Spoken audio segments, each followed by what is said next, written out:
आज का दिन हनुमान प्रकट्य दिवस के रूप में मनाया जाता है। हनुमान जन्मोत्सव के रूप में देश भर में उत्साह का माहौल है और इस बार हनुमान जयंती के मौके पर 30 सालों बाद दुर्लभ संयोग बन रहा है। यूपी, अयोध्या और प्रयागराज में भी भव्य तैयारियां की गई हैं। हनुमान जयंती पर सालों बाद चित्रा नक्षत्र का ये महासंयोग बन रहा है। तो आज 2 अप्रैल को इस शुभ मुहूर्त में हनुमान जी की पूजा करना बहुत ही लाभदायक रहेगा। तो हनुमान जयंती के मौके पर आज हनुमान चालीसा का पाठ करना चाहिए और बजरंग बली की पूजा का जो शुभ मुहूर्त रहेगा वो कब रहेगा, ये टाइमिंग और समय भी आप देख सकते हैं। हनुमान जन्मोत्सव पर पूजन विधि की जानकारी भी आप स्क्रीन पर देख लीजिएगा। तो आप सभी देशवासियों को हनुमान जयंती की ढेर सारी हार्दिक शुभकामनाएं। गोटा वाले बजरंग बली की कृपा हमेशा आपके जीवन पर बनी रहे। उनका आशीर्वाद, कृपा दृष्टि, कृपा प्रसाद आपके जीवन में दिन दुगुनी रात चौगुनी तरक्की लाए। इन्हीं शुभ मंगल कामनाओं के साथ देखिए हनुमान जी की एक सीख जीवन में सफलता पाने के लिए सिर्फ ताकत नहीं बल्कि समझदारी, धैर्य और सही सोच की जरूरत होती है। हनुमान जी ने ये सीख दी थी जब वो माता सीता से मिलने गए थे रावण के बगीचे में। और आज देश की राजधानी दिल्ली में भी हनुमान जयंती की धूम कुछ यूं देखने को मिलेगी। 1000 से ज्यादा जगहों पर आयोजन होगा। मुख्यमंत्री रेखा गुप्ता से सार्वजनिक अवकाश की भी मांग की जा रही है। वैसे कई लोगों के मन में इस बात को लेकर, छुट्टी को लेकर भी कंफ्यूजन है कि क्या हनुमान जयंती के मौके पर आज बैंक, शेयर बाजार वगैरह खुले रहेंगे या बंद रहेंगे। तो आपको बता दूं, इस अवसर की कोई सरकारी छुट्टी नहीं होती है। तो आज बैंक भी चालू रहेंगे और स्टॉक मार्केट भी ओपन रहेगा। ओके, और चलिए आगे बढ़ते हैं अपन खबरों में। सबसे पहले आज के कुछ बड़े इवेंट देखिए। आज के दिन को दोस्तों 2 अप्रैल को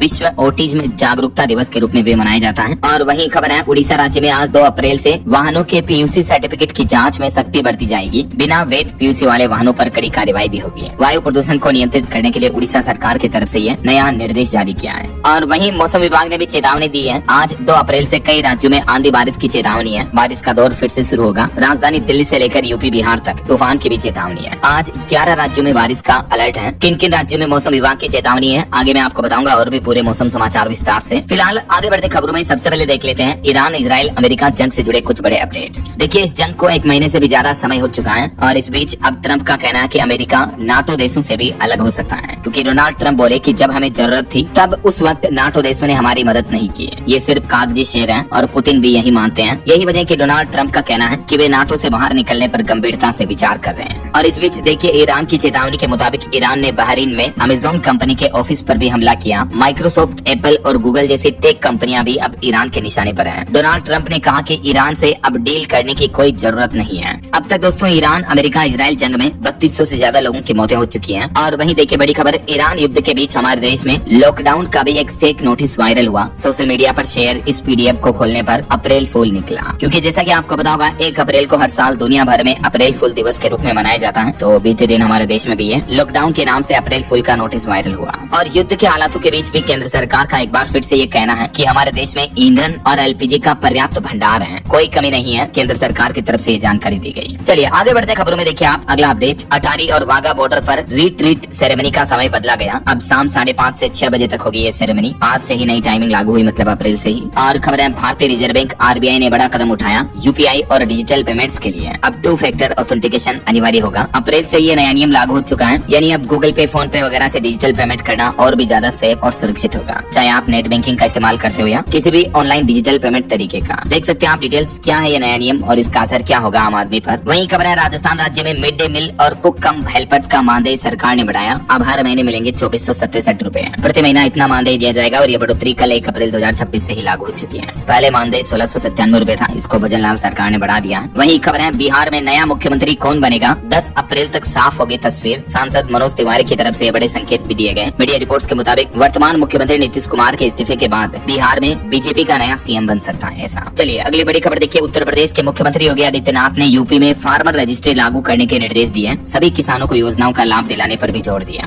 किसानों का ये फार्मर रजिस्ट्री आईडी कार्ड बनाया जाएगा, जिससे कि किसानों को सभी तरह की सरकारी योजनाओं का लाभ समय पर मिल सके ऐसा। वहीं उत्तर प्रदेश के राजकीय महाविद्यालयों के शिक्षकों को भी योगी सरकार ने बड़ी सौगात दी है। अब प्रमोशन से जुड़ी संविदा सेवा और बरसों पुरानी मांग भी उनकी पूरी हो चुकी है। जी हाँ, यूपी के राजकीय महाविद्यालयों के टीचर्स के लिए अच्छी खबर है। जो टीचर पहले संविदा में थे, बाद में नियमित हुए, उनके लिए यूपी की योगी सरकार ने बड़ा फैसला लिया है, जिसके तहत अब ऐसे टीचर्स को भी पुरानी संविदा सेवा को करियर एडवांसमेंट स्कीम यानी CAS के तहत पदोन्नति के लिए जोड़ा जाएगा। यानी संविदा से परमानेंट हुए टीचर्स को भी प्रमोशन वगैरह के पूरे लाभ मिल पाएंगे ऐसा। तो यूपी सरकार के इस फैसले का लाभ किन किन टीचर्स को मिलेगा, इसके बारे में डिटेल्स भी आप देख सकते हैं। जो टीचर्स इन सालों में नौकरी ज्वाइन की है, उनको इस योजना का लाभ मिलेगा ऐसा, है ना। चलिए अगली बड़ी खबर आ रही है कि दिवालिया प्रक्रिया के दौरान भी मिलेगा कर का कब्जा। टावर वाइज बिकेंगे प्रोजेक्ट्स। वित्त मंत्री निर्मला सीतारमण की तरफ से खुद ये बात की जानकारी दी गई और उन्होंने संसद में घोषणा करते हुए कहा कि जो भी हमारे देश में रियल एस्टेट से जुड़े प्रोजेक्ट्स दिवालिया प्रक्रिया से गुजर रहे हैं, तो भी ऐसे प्रोजेक्ट्स के घर खरीदारों को भी उनका कब्जा मिल सकेगा, उन्हें उनका मालिकाना हक मिलेगा। ऐसा केंद्र सरकार की तरफ से यह नया निर्देश भी जारी किया है और वित्त मंत्री ने इस बारे में ट्वीट भी किया है, देख सकते हैं आप। चलिए खबर देखिए, 2000 रुपए के नोटों को लेकर रिजर्व बैंक RBI ने बड़ा अपडेट जारी किया और कहा कि सर्कुलेशन से बाहर किए गए अब तक 2000 रुपए के 98.45% नोट वापस आ चुके हैं, रिजर्व बैंक के पास आ गए हैं बैंकों के जरिए। यानी ऑलमोस्ट 1.5% नोट अभी भी या तो बाजार के सर्कुलेशन में है या तो फिर काला बाजारी के धन के रूप में पड़े हैं वो। ये रिजर्व बैंक की तरफ से लेटेस्ट डेटा जारी किए गए नए वित्त वर्ष के पहले ही दिन। चलिए अगली खबर देखिए दोस्तों, सोना चांदी के भाव पर अपडेट आ रहा। ईरान युद्ध के हालातों के बीच सोना 4120 रुपए बढ़कर 1,51,000 रुपए प्रति 10 ग्राम पहुंच चुका है। वहीं चांदी की कीमतों में 9,701 रुपए की बढ़ोतरी हुई एक ही दिन में और अभी चांदी का भाव 2,40,000 रुपए प्रति किलो चल रहा है। बाकी अलग अलग कैरेट के हिसाब से गोल्ड का प्राइस आप देख सकते हैं। और बड़ी खबर आ रही है, युद्ध के हालातों के बीच महंगाई बढ़ी है देश में और दुनिया भर में। देखिए आप, जेट फ्यूल लगभग 100% महंगा हो चुका है, यानी डबल हो गया। लेकिन सरकार का कहना है कि इस जेट फ्यूल के महंगा होने का असर भी भारत में दिखाई नहीं देगा, यानी भारत की एयरलाइंस कंपनियां दाम नहीं बढ़ाएगी, क्योंकि जेट फ्यूल महंगे होने के एवज में केंद्र सरकार ने कीमतों पर 25% का कैप लगा दिया है। तो इससे घरेलू उड़ानों का किराया जरूर कंट्रोल में रहेगा। हालांकि मीडिया रिपोर्ट्स आ रही है कि जेट फ्यूल के दाम करीब जो 9% 10% तक बढ़े हैं, जबकि दुनिया के कई देशों में तो 100% तक महंगा हो गया, डबल हो गए हैं। तो इस वजह से हवाई सफर और महंगा हो सकता है। और इस बीच देखिए, भारत के घरेलू एयरलाइंस कंपनी इंडिगो ने तो एक बड़ा फैसला भी ले लिया है। इंडिगो की घरेलू उड़ानें अब 950 रुपए, जबकि इंटरनेशनल उड़ानें 10,000 रुपए तक महंगी होगी। पिछले 18 दिन में इंडिगो कंपनी ने ये दूसरी बार किराया बढ़ा दिया। कंपनी का कहना है कि फ्यूल महंगा होने की वजह से ये एक्स्ट्रा चार्ज लिया जाएगा ग्राहकों से, कस्टमर से। तो फिर जरा सोचिए, आखिर केंद्र सरकार का वो आश्वासन कहाँ गया, जबकि एयरलाइंस कंपनियां तो अपना किराया बढ़ाने लग गई है, राइट। आपकी क्या राय विचार है इस मुद्दे पर, कमेंट करके बताएगा जरूर। और अच्छा, वैसे जब महंगाई की बात हो ही रही है तो आपको बताऊंगा दोस्तों, बीते दिन LPG गैस सिलेंडर की रेटें भी बढ़ चुकी हैं। कॉमर्शियल गैस सिलेंडर 218 रुपए तक महंगा हो चुका है। जो होटल रेस्टोरेंट पर काम आता है ना, 19 किलो वाला सिलेंडर, तो उसकी कीमतों में लगभग 200 रुपए तक की बढ़ोतरी देखने को मिली है। इस बढ़ोतरी के बाद अलग अलग शहरों में, दिल्ली, कोलकाता, मुंबई, चेन्नई, यहाँ कॉमर्शियल गैस सिलेंडर के दाम अभी क्या चल रहे हैं आप स्क्रीन पर इस टेबल में देख सकते हैं। और